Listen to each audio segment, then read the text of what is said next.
Selamat datang kembali sahabat-sahabat penggemar catur di channel Wong Catur. Semoga semuanya sehat selalu.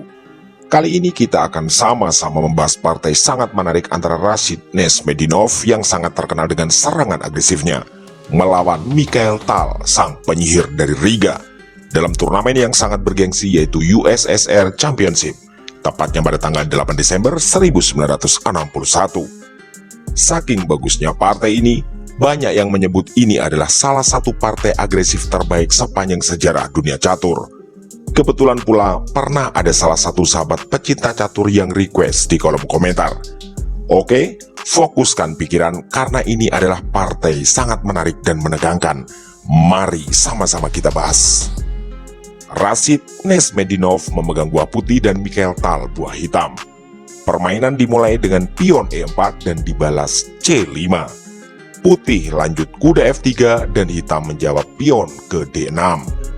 Rashid Nurmedinov pion D4 menantang pertukaran di langkah ketiga. Mikhail Tal menerima pion kali pion dan dijawab kuda kali pion. Tal lanjut kuda F6 mengancam pion pusat. Putih merespon kuda ke C3 memberi pengawalan. Dan Mikhail Tal mendorong pion E6. Putih lalu gajah terang ke E2 sebagai persiapan rokade. Mikhail Tal pion ke A6 tentu saja untuk mengontrol petak B5 dari pendudukan gajah atau kuda milik Rashid Nurmedinov. Di langkah ketujuh, Rashid Nurmedinov melakukan rokade sayap pendek. Mikhail Tal menjawab menteri ke C7, terlihat jelas mengincar jalur diagonal ini. Rashid Nurmedinov menunjukkan sisi agresivitasnya dengan mendorong pion ke F4. Mikhail Tal memainkan kuda B ke D7. Rashid Nurmedinov melanjutkan dengan langkah yang juga tak kalah mengejutkan yaitu mendorong pion ke G4. Situasi di atas papan terlihat jelas menjanjikan pertarungan yang sangat sengit dan saling serang. Jawaban Mikhail Tal yang juga agresif adalah pion B5 persiapan gajah fianchetto. Rashid Nurmedinov mendorong pion A3 demi mencegah dorongan pion B yang bisa terus merangsek maju. Mikhail Tal melanjutkan rencana gajah ke B7 menambah tekanan pada pion E4. Jawaban putih adalah gajah ke F3 menambah pengawalan.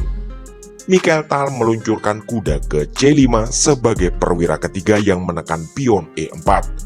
Dan posisi pion E4 menjadi semakin panas dengan tambahan pengawalan dari menteri putih ke C2.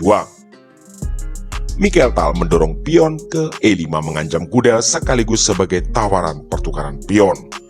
Rashid Nurmedinov lalu melompatkan kudanya ke F5.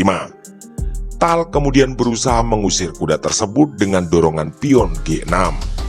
Nurmedinov bukan langsung menyelamatkan kuda, melainkan memilih pion kali pion sambil berbalik menyerang kuda milik Mikhail Tal. Dan dipukul kembali oleh pion D. Rashid Nurmedinov memanfaatkan hal ini dengan menerbangkan kudanya ke H6 dengan pengawalan gajah gelapnya. Mikhail Tal lalu memundurkan kudanya ke petak E6. Nurmedinov menarik mundur gajah terang ke G2 menyerang kuda menggunakan benteng. Jika kuda menghindar, maka pion F7 menjadi rentan karena sedang berhadapan dengan benteng dan serangan kuda. Oleh karena itu, Mikhail Tal memilih mengawal dengan gajah ke G7. Di langkah ke-17 ini, Rashid Nurmedinov membuat pertukaran menarik, yaitu benteng kali kuda. Dan Mikhail Tal memukul kembali dengan gajah. Lanjutan dari langkah cerdas tadi adalah putih menerbangkan kudanya ke D5 menyerang menteri dan gajah. Mikhail Tal menjawab dengan langkah paling logis yaitu menteri ke D8 mengawal gajahnya.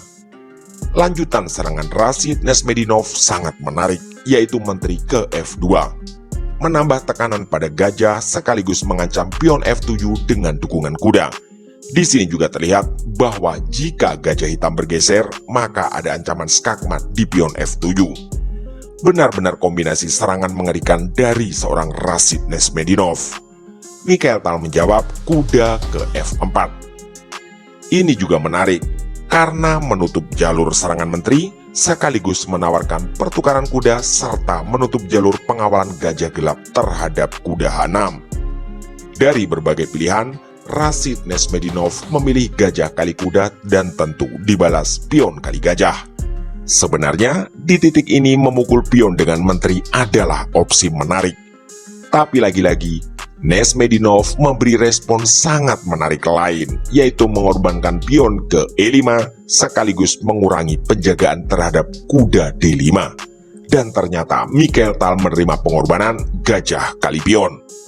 Hal ini langsung dimanfaatkan Nesmedinov dengan benteng A ke E1 mengepin gajah. Tal mendorong pion F6 mengawal gajahnya. Tapi Rashid Nesmedinov langsung menyambar dengan kuda kali pion skak. Ini juga sekaligus gajah menyerang gajah. Mikhail Tal memukul balik dengan menteri kali kuda. Sebenarnya di titik ini putih bisa memukul gajah di B7 sebagai kompensasi dari pengorbanan kuda tadi. Tapi Nesmedinov memilih langkah yang lebih menarik dan menegangkan, yaitu menteri ke D4 menambah tekanan pada gajah yang masih terkena pin oleh benteng. Mikhail Tal menggeser raja ke F8 demi melepas pin terhadap gajah dengan konsekuensi tentu saja kehilangan gajahnya. Rashid Nesmedinov pun menyambar benteng kali gajah. Tentu saja ancaman yang terlihat di langkah selanjutnya adalah discover skak dengan benteng sambil mengancam menteri. Oleh karena itu, Mikhail Tal memundurkan menterinya ke D8 menawarkan pertukaran. Di titik ini, Rashid Nesmedinov mengambil langkah sangat bagus. Jika sahabat-sahabat berkenan, kami memberi waktu beberapa detik untuk menebak langkah tersebut atau pause video ini sejenak jika dirasa perlu.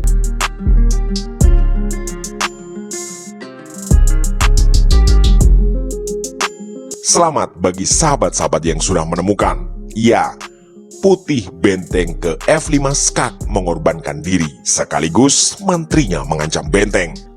Tal pun menerima pion kali benteng karena itu adalah langkah terbaik. Rashid Nesmedinov melanjutkan menteri kali benteng skak. Raja hitam hanya punya satu jalan, yaitu E7. Putih lanjut menyerang menteri G7 skak. Di sini, Mikhail Tal yang biasanya begitu garang benar-benar dibuat kebingungan. Jika raja mundur ke E8, tentu saja menteri putih ke F7 adalah skakmat. Sedangkan di titik ini, jika raja ke D6, maka akan ada royal fork kuda ke F7 skak menggarpu menteri. Maka di permainan aslinya, petak yang dipilih Tal bagi rajanya adalah E6. Rashid Nesmedinov pun mengeluarkan langkah pamungkas, yaitu pion kali pion skak. Dan di langkah ke-29 ini, Mikhail Tal menyerah. Kenapa hitam menyerah? Tentu saja karena satu-satunya petak yang bisa dituju raja adalah D6. Dan seperti yang sudah kita bahas tadi, kuda putih akan melakukan skak di F7 menggarpu menteri. Di langkah berikutnya, menteri milik Mikhail Tal pasti akan meninggal dunia. Dan dalam kondisi kalah kualitas perwira, tentu sangat sulit, termasuk bagi seorang Mikhail Tal untuk menghindari kekalahan. Wow, benar-benar permainan agresif yang sangat menghibur kita semua. Ketika Mikhail Tal sang penyihir dari Riga justru kali ini terkena sihir dari Rashid Nesmedinov. Demikianlah video singkat dari kami. Semoga bisa menjadi inspirasi dan referensi bagi kita semua. Mohon dukungan like, komen, share, subscribe, dan doanya agar channel ini selalu belajar dan makin berkembang. Terima kasih telah menyimak, mohon maaf atas kesalahan kata dan sampai jumpa di video catur berikutnya.